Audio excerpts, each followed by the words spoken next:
আমি নামাজ পড়িনি, 10 বছরের পরে পড়া ফরজ ছিল, পড়িনি। 25-এ গিয়ে শুরু করেছি, 15 বছর বাদ গেছে।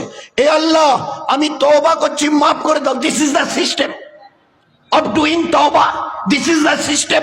বলুন, এটাই প্রসিডিওর তওবার। করিনি, তওবা করছি, মাফ হয়ে যাবে। ওলামা হযরতদের জিজ্ঞাসা করবেন।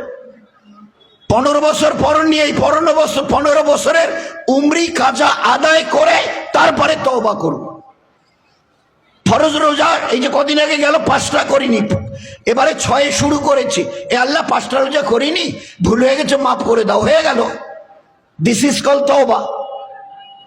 বলুন, ও কাজা 5টা আগে আদায় করে তারপরে মাফ চাও।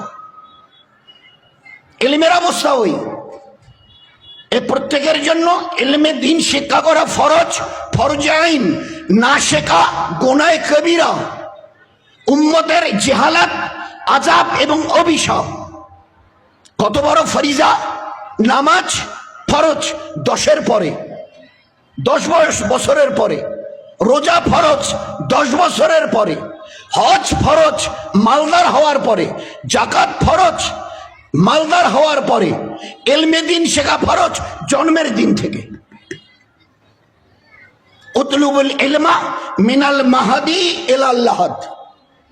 ইলমে দ্বীন শেখো জন্মের দিন থেকে নিয়ে মৃত্যুর দিন পর্যন্ত।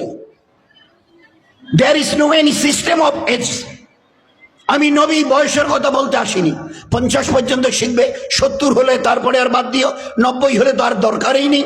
বলছে যতক্ষণ কবরে যাওনি, এত বড় ফরায়েজ যে কবরে যাওয়ার দিন পর্যন্ত। মিনাল মাহাদি মানে বাচ্চা যখন জন্ম নেয়, দাদি নানি যারা ওই ঘরে থাকে, আয়া নার্স যারা থাকে, হাতে করে নিয়ে দোলায়। আল্লাহ রাসূল সাল্লাল্লাহু আলাইহি ওয়াসাল্লাম বলছেন ওই দোলনার দিন থেকে নিয়ে কবরে যাওয়ার দিন পর্যন্ত। এর এজ নামাজের, রোজার, হজ, যাকাতের বলে দেওয়া হয়েছে। কিন্তু ইলমে দ্বীন এত বড় ফরজ যে চিন্তা করা যাবে না। আজ আমাদের বাচ্চাদেরকে আল্লাহ মাফ করুক, শেখানো ফরজ আইন ছিল মা বাপের জন্য, শেখায়নি। এরা ইলমে দ্বীন জানে না।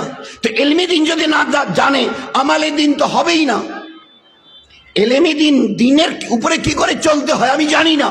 রাস্তায় কি করে হাঁটতে হয়, খানা কি করে খেতে হয়, মা বাপের সঙ্গে কিভাবে ব্যবহার করতে হয়, পাড়া প্রতিবেশী হায়াওয়ান জানোয়ারের সঙ্গে কিভাবে লাইফ লিড করতে হয় আমি জানি না। জুতোগুলো কি করে পায়ে দিতে হয়, কি করে জামাটা খুলতে হয়, পরতে হয়।